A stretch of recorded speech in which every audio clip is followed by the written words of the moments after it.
todos vocês que estão em casa. Todos bem? Estudantes, professoras, diretores, vice-diretoras, todos bem? Aí se cuidando? Muito obrigada por continuarem acompanhando, né, comprometidos com a educação. Você, estudante, continuando a valorizar o seu direito de estudar. E aqui envolvido, interessado e aprendendo. E a você, professora, diretora, vice-diretora, que está envolvido também nesse processo de garantir esse vínculo, né? Continuando nessas nossas inovações, nesses nossos novos modos de aprender e ensinar, a gente continuando fazendo esse esforço, né? Dando continuidade ao nosso vínculo com a escola para os nossos estudantes. Sejam bem-vindos para mais uma aula de língua portuguesa. E hoje eu quero conversar com vocês partindo da seguinte reflexão. Primeiro a gente vai analisar uma imagem, ok? Quero que vocês olhem com calma essa imagem e pensem sobre ela. Pensaram? Vocês identificam ali que a gente tem uma árvore e a gente tem um cercadinho que foi colocado para essa árvore, né? A intenção de quem colocou esse cercado, a primeira ideia que a gente tem é de que foi para proteger, para que nada ferisse a planta, que nada machucasse a planta enquanto ela estivesse se desenvolvendo, né? Foi para delimitar um espaço ali para ela e talvez para protegê-la mesmo. Mas olha o que a árvore fez.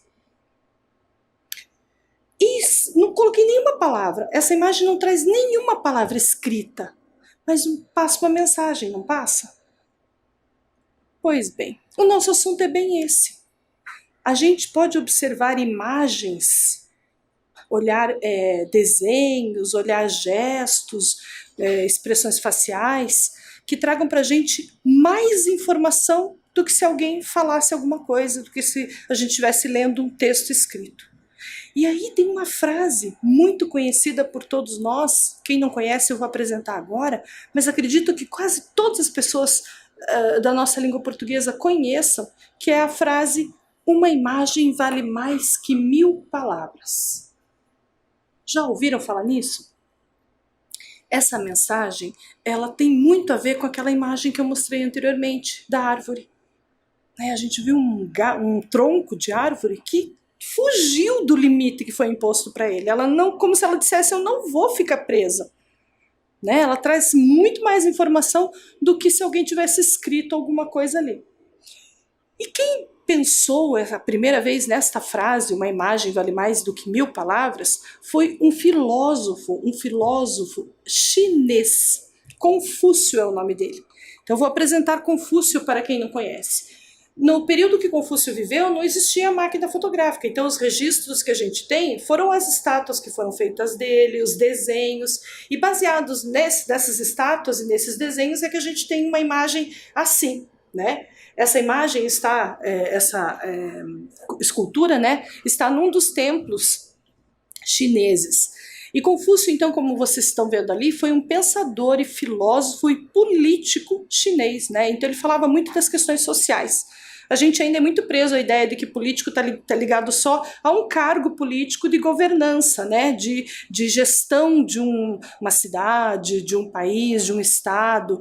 Mas não, política tem a ver com toda a organização que a gente tem social, né? A forma como a gente se organiza socialmente. Então Confúcio, ele era um pensador político nesse sentido, ele refletia, fazia análises, filosofava sobre a sociedade, como ela se organizava, como as coisas aconteciam.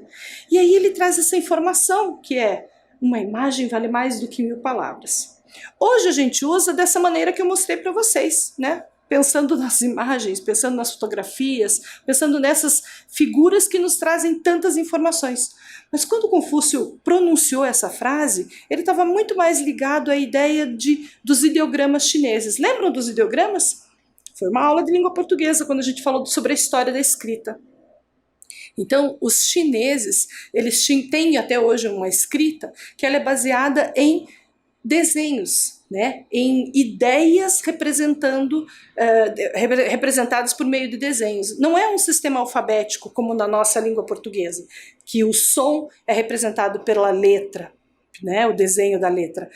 Para os chineses, os desenhos, eles não representam sons, eles representam ideias e até palavras. Então o Confúcio queria dizer exatamente isso, que a imagem representava mais informações do que uma simples palavra, né? E vamos entender melhor isso, ó. Já vão entender minha reflexão, a proposta de reflexão.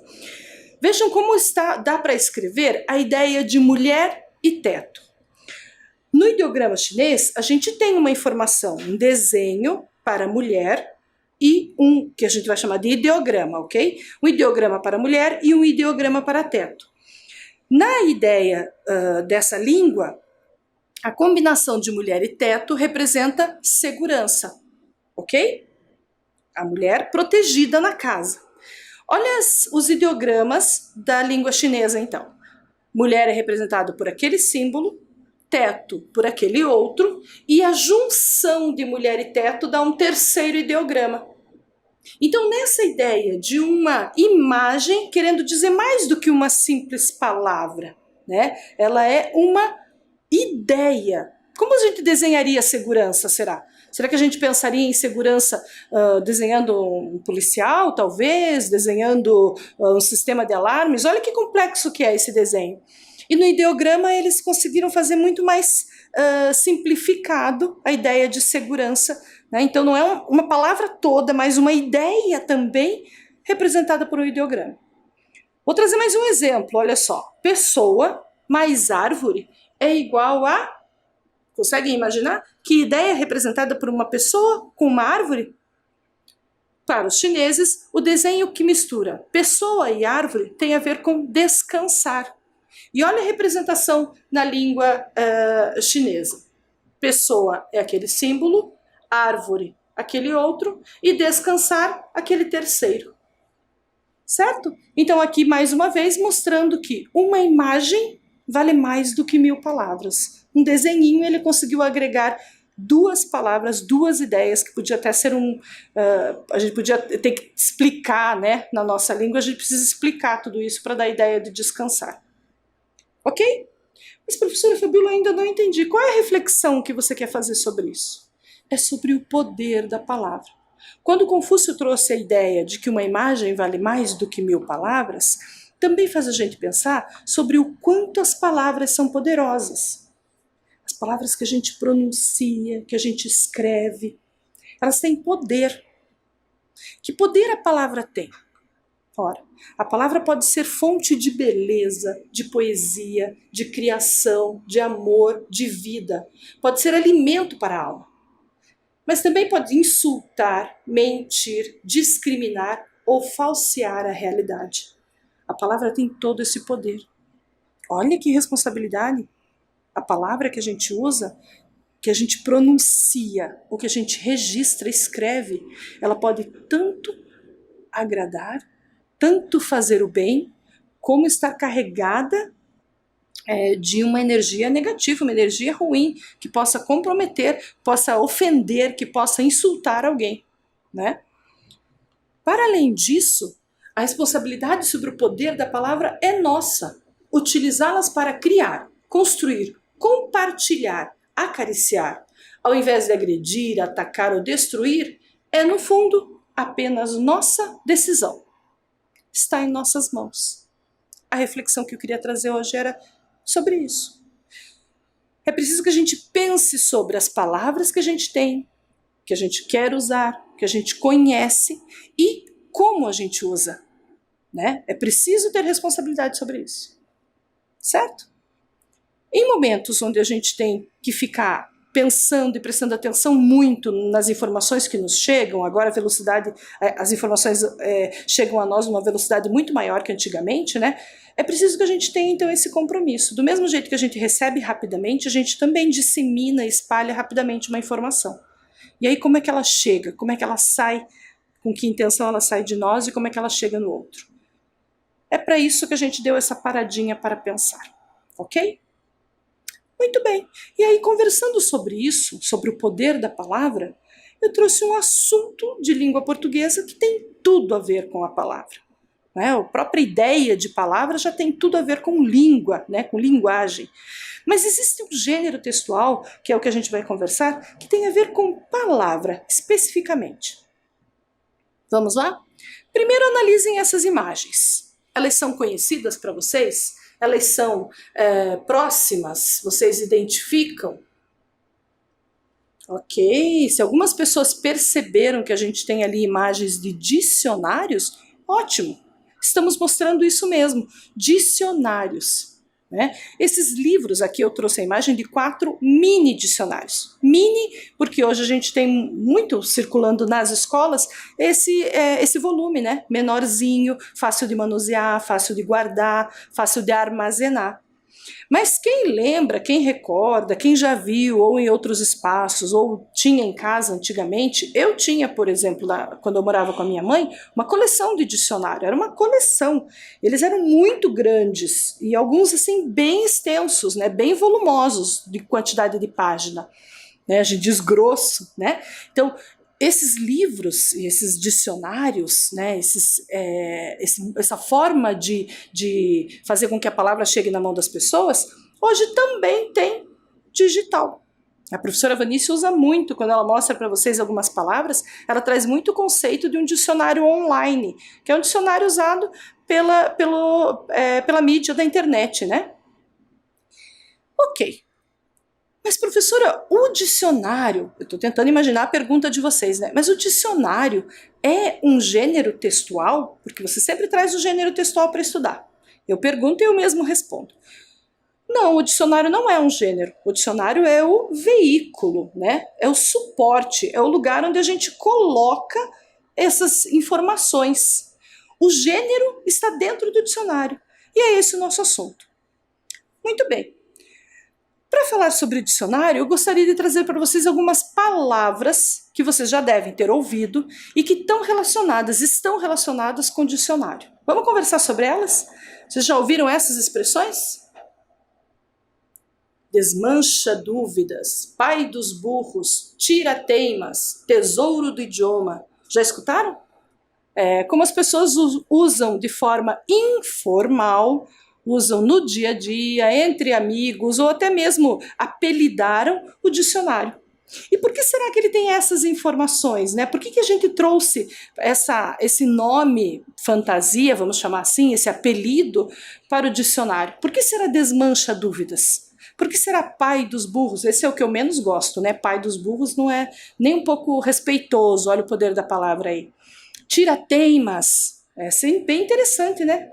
Tira a teima de alguém, né? Fica teimando que a palavra significa aquilo. Vamos olhar no dicionário para conferir. Tesouro do idioma, olha essa, que poético, né? Que romântico, tesouro do idioma. Quantas palavras guardadas ali, né? Da mesma língua, né? Do idioma da língua portuguesa, no caso. Porque tem dicionários de diferentes línguas. Tanto para a gente estudar a língua no país, num outro país, como do próprio país. Certo? O dicionário não é um livro exclusivo do Brasil. Ok. Mas tem uma expressão que acho importante a gente conversar, que tem a ver com o uso do dicionário. Já ouviram ou já disseram para alguém dicionário ambulante? Ah, aquele lá é um dicionário ambulante. Já escutaram essa expressão ou já utilizaram? Por que a gente utiliza? Eu me lembro, né, tenho recordação de que essa palavra, essa expressão está muito ligada à ideia de inteligente, né? Quando a gente quer dizer que aquela pessoa sabe muito, conhece muito, a gente diz, nossa, fulano é um dicionário ambulante, pode perguntar para ele que ele sabe. Olha só, o dicionário, ele tem informações nele, né? Ele está completo de informações, ou pelo menos um grande acervo de informações que de verdade esclarecem muitas dúvidas, né? Mas ele nem sempre está 100% preenchido, né? Vai depender do autor. Esse autor é um pesquisador da língua e é ele que coloca esse léxico, esse conjunto de significados dentro do dicionário. Então, às vezes eu encontro uma palavra num dicionário e não encontro em outra, né, em outro dicionário. Verdade, isso pode acontecer. Como pode acontecer também da palavra estar com uma explicação de um jeito num dicionário e de outro jeito no outro, porque vai depender da fonte do pesquisador. Mas ainda assim a gente tem o dicionário como uma referência de conhecimento, né, de informações ali que a gente pode confiar, certo? Ok. Então, tendo esta conversa até agora, vamos ver se a gente tem resposta para esta pergunta. Para que serve um dicionário, vocês acham? Nós temos 3 opções de respostas. Será que ele serve para apresentar as definições das palavras, para apresentar a grafia correta das palavras, ou para apresentar informações sobre a classificação das palavras? Né? Serve para a gente saber o significado? Saber o que aquilo quer dizer? Serve para a gente escrever corretamente? É com S ou com 2 S? Olha no dicionário para a gente aprender a escrever? Ou será que o dicionário vai nos dar a classificação? Isso aqui é um substantivo, essa outra palavra é um verbo. Para que serve um dicionário? Se você respondeu que ele serve para apresentar as definições, perfeito, é isso mesmo. Agora, se você respondeu que ele é para apresentar a grafia correta, também acertou, porque eu posso sim usar o dicionário para tirar dúvidas de escrita. Mas e se você disse que ele serve para informações sobre a classificação da palavra, para saber se eu estou procurando um verbo, um adjetivo, um substantivo? Também. O dicionário nos traz mais informações do que só a definição. Isso é importante a gente saber. Ok, professora, então você está dizendo que a palavra é um gênero textual porque o dicionário tem palavras com significados. Não. O que tem no dicionário que a gente vai aprender não é a palavra, mas conhecer hoje como gênero textual são os verbetes. Verbetes são o texto que define o significado da palavra. Então temos uma palavra que a gente busca no dicionário, mas o texto que define, que diz o que é aquela palavra, o que ela significa, que classificação ela tem, como que é a separação dela em sílabas, aquilo a gente chama de verbete. E é disso que a gente vai conversar hoje, certo? Me diz, você sabe usar um dicionário? Você conhece um dicionário? Já manipulou, já mexeu? Se a gente estivesse na escola agora, com certeza a gente estaria manipulando um dicionário. Então, se você tem na sua casa um dicionário, aproveita, corre lá, pega ele. Pega, porque agora o que a gente vai conversar, dá para você ir ouvindo enquanto você busca o dicionário. Se você não tem um dicionário, não tem problema, não se preocupa. Num outro momento, assim que a gente te reencontrar na escola, você vai com certeza poder mexer no dicionário e identificar essas informações, né? Esperamos que isso seja breve, né? O quanto antes. Ok, então vamos lá. Como o dicionário tem essa função de significado, eu trouxe aqui a informação ou um exemplo de frase para a gente ver como as palavras podem ter diferentes significados mesmo. E por isso é importante olhar o dicionário, consultá-lo de vez em quando. Tem gente que acha que olhar o dicionário é coisa de... por isso que chamam de pai dos burros, né? Que eu não gosto, por isso que eu falei que eu não gosto dessa expressão. Quando alguém diz, vai lá e procura no pai dos burros, é como se a pessoa estivesse mostrando, dizendo que aquela que vai procurar no pai dos burros, entre aspas, né? Aquela que vai buscar o dicionário para tirar suas dúvidas, é um ignorante, não sabe. É o burro, que já é uma palavra também inadequada. Claro que não, pelo contrário. A pessoa que busca, que pesquisa, que tem que vai atrás de uma fonte para tirar suas informações, essa pessoa está sendo muito esperta, né? Muito inteligente, vamos usar esse adjetivo em contraponto. Então, o uso do dicionário é para a gente fazer sempre. E quando quem tiver a oportunidade de ter um em casa, melhor ainda, ok? Então vamos lá.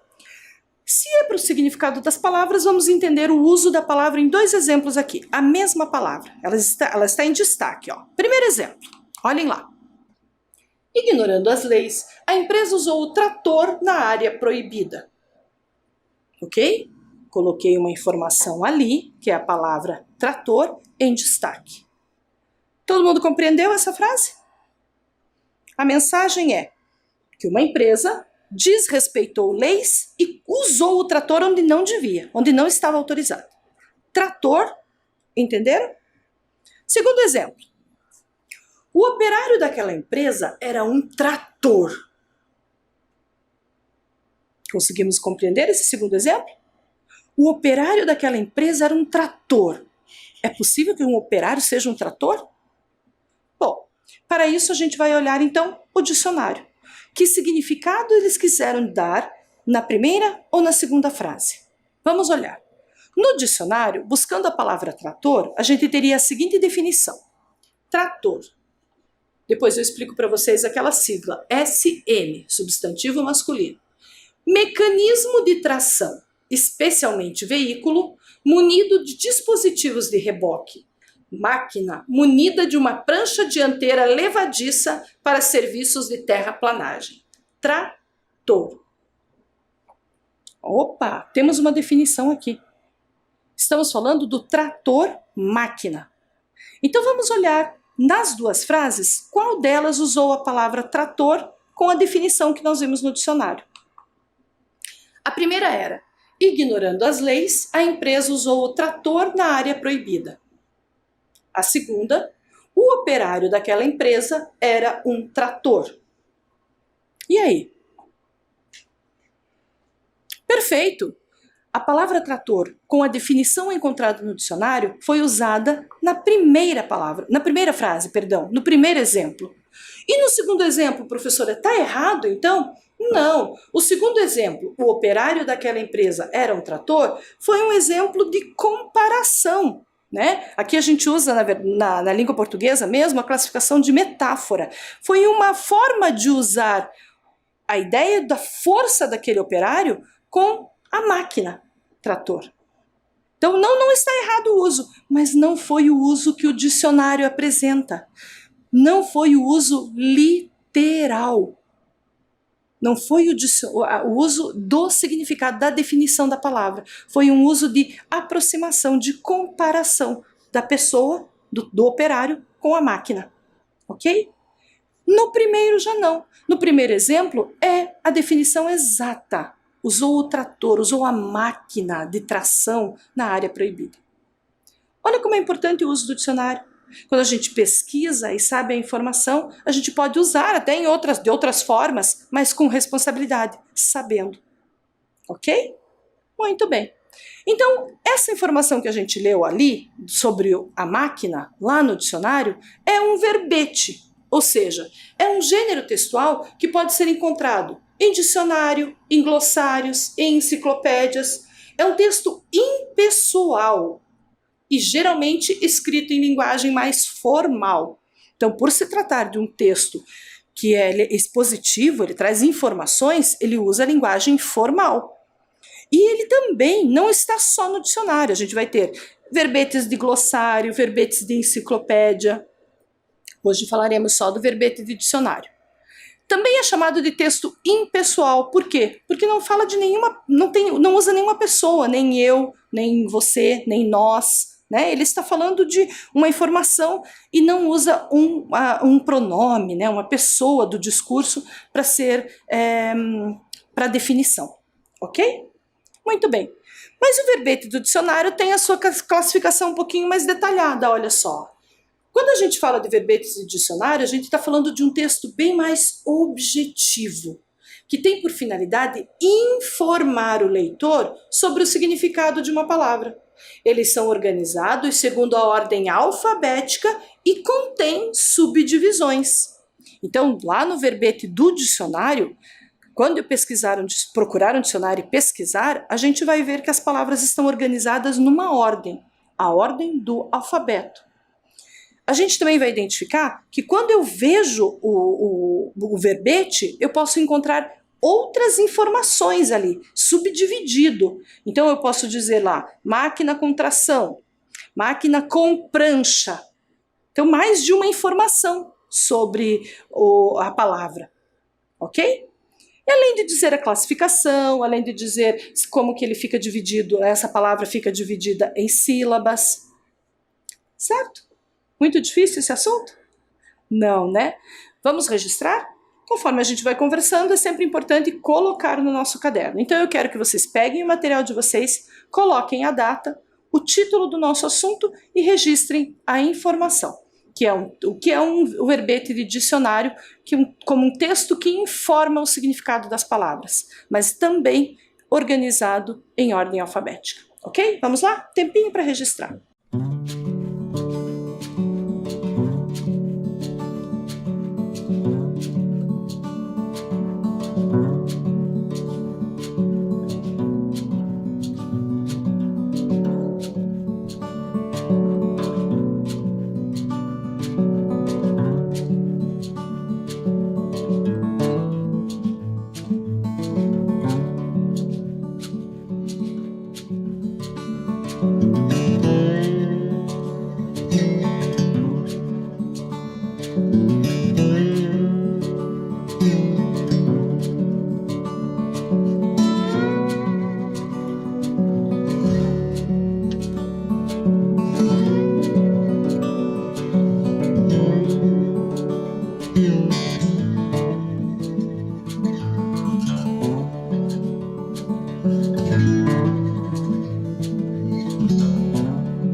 Ok, registro realizado, vamos voltar para o gênero textual e dar uma olhadinha nesse verbete, ok? Então vamos lá. O verbete de dicionário tem mais ou menos essa estrutura. Eu fui buscar lá no dicionário a palavra dicionário para trazer para vocês. Então o que vocês estão vendo ali na tela é justamente um verbete da palavra dicionário. Professora, tem a palavra dicionário no dicionário? Claro que tem. Né? Ela compõe, e se você procurar palavra, você vai achar lá também. Então vamos ver? Dicionário. SM. Aquele SM é o substantivo masculino, ok? Vocabulário léxico, conjunto das palavras de uma língua. Reparem que cada palavra que aparece ali, ela está separada por um ponto e vírgula. Isso é a subdivisão, ou seja, sobre dicionário eu tenho essas definições. É o mesmo que vocabulário, é o mesmo que léxico, é o mesmo que conjunto das palavras de uma língua, ok? Essas três informações querem dizer o mesmo que dicionário. E lá no final vocês identificam a palavra dicionário separada em sílabas. Vejam lá, ó, Dicionário. Certo? Muito bem. Então vamos olhar com calma agora. Prestem atenção. A palavra dicionário é conhecida como palavra de entrada. É a primeira palavra, é ela que eu vou buscar no dicionário. Essa palavra de entrada é que eu preciso achar a palavra banana no dicionário.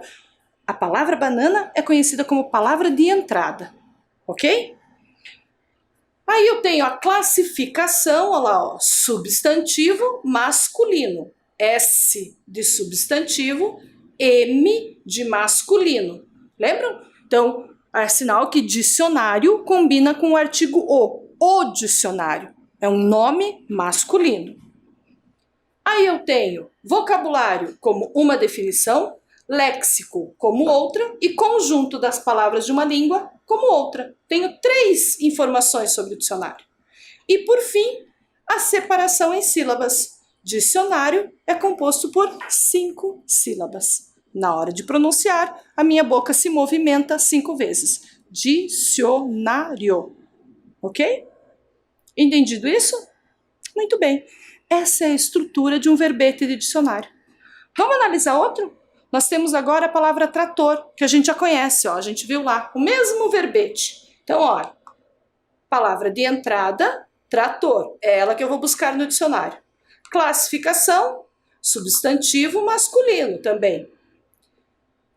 Informação, mecanismo de tração, é um exemplo. Máquina munida de uma prancha, segunda definição. 2 definições para a palavra trator. E a separação, trator, trator.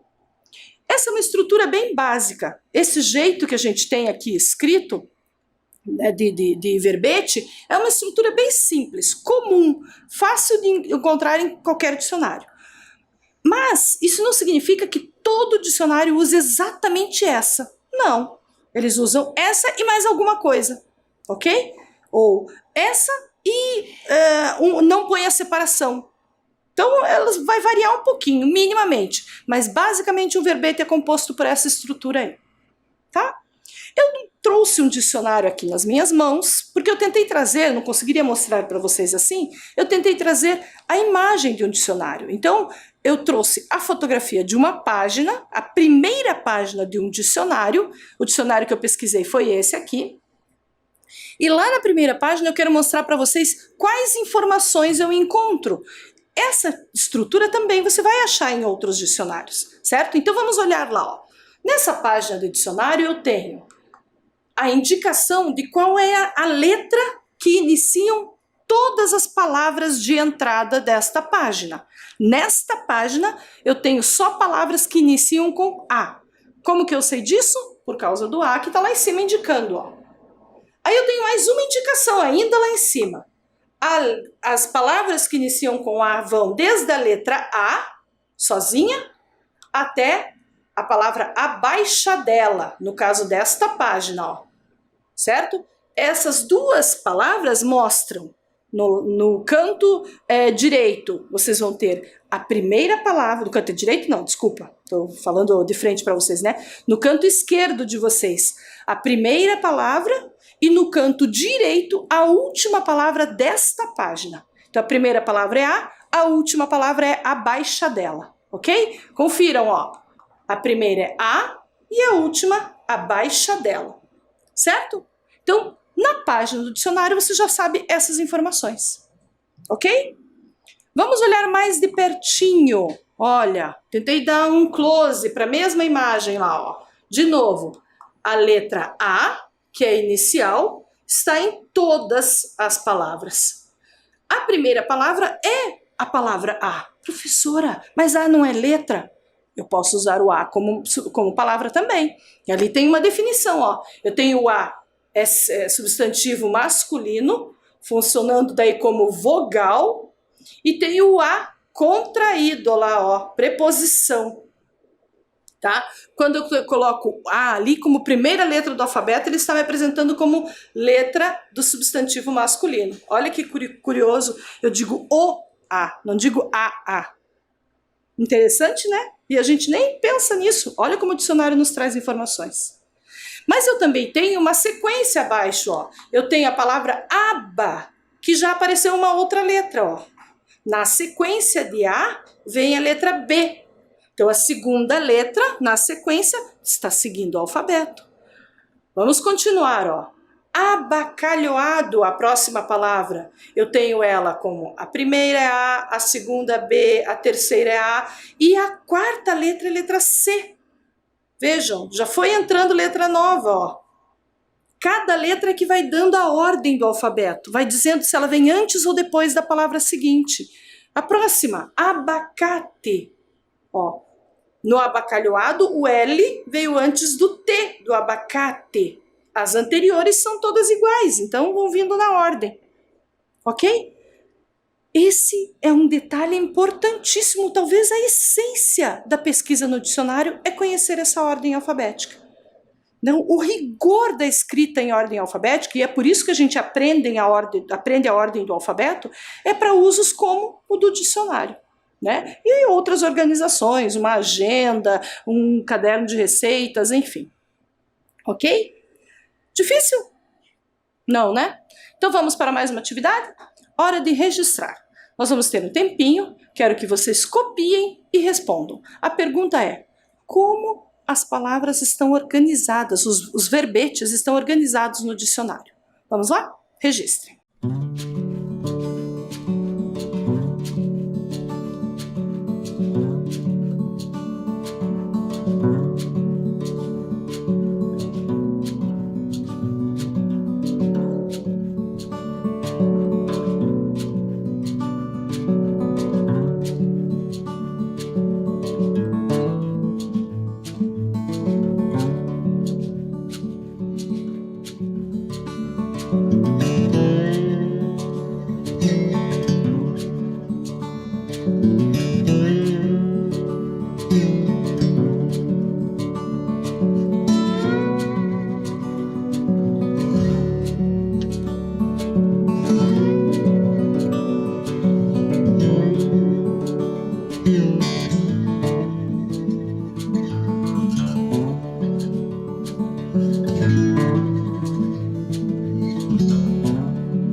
E aí, descobriram a resposta?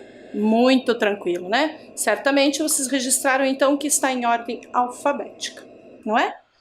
Vamos para mais uma atividade. Agora vocês vão fazer o seguinte: vocês têm a tarefa de circular as palavras de entrada de verbete. Lembram? Aquela palavra principal. Vocês vão circular as palavras de entrada dos verbetes de acordo com a legenda. Vocês têm a seguinte legenda: a primeira palavra da página na cor vermelha, a última palavra da página na cor verde e a primeira palavra em que mudou só a terceira letra, ou mudou primeiro a terceira letra, em azul. Você vai circular de acordo com a próxima lista de palavras que vai aparecer, ok? Então você vai copiar esta tela, daí você vai copiar a seguinte e já vai responder circulando as palavras. Vamos lá? Um tempinho.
Ok, vamos conferir? Se você conseguiu, você realizou da seguinte forma. A palavra cacho é a primeira palavra da página. A palavra cafezal é a palavra que a gente tem a mudança da letra. Olha lá, está na última, no final da página, estaria nessa sequência. E a palavra cadeira, a gente tem a terceira letra modificada. Então, nas cores, você ficou com essa organização. Confere? Muito bem. Esse é o exercício que você vai fazer quando estiver mexendo com o dicionário com mais tranquilidade. Meus amores, a gente está encerrando aqui. E eu quero encerrar lembrando que quando a gente usa as palavras, a gente precisa da responsabilidade de saber que elas têm poder. Né? Está na nossa mão decidir se a gente quer agredir, se a gente quer tratar bem. Está na nossa mão escolher se a gente quer falar a verdade ou trazer informações não verdadeiras. Certo? A professora Yara me ajudou lembrando deste poema da Helena Collodi e eu quis trazer para vocês. Olha que beleza que a Helena Collodi disse e ela vai encerrar a aula com a gente. A Helena Collodi, que é uma poetisa que se criou aqui no nosso estado, né? Ela não era brasileira, mas veio morar aqui muito pequena. A poesia diz: pássaros libertos, palavras são pássaros, voaram, não nos pertencem mais. Pronunciando ou escrevendo, as palavras não são mais nossas. Fiquem bem e a gente se vê na próxima aula. Tchau!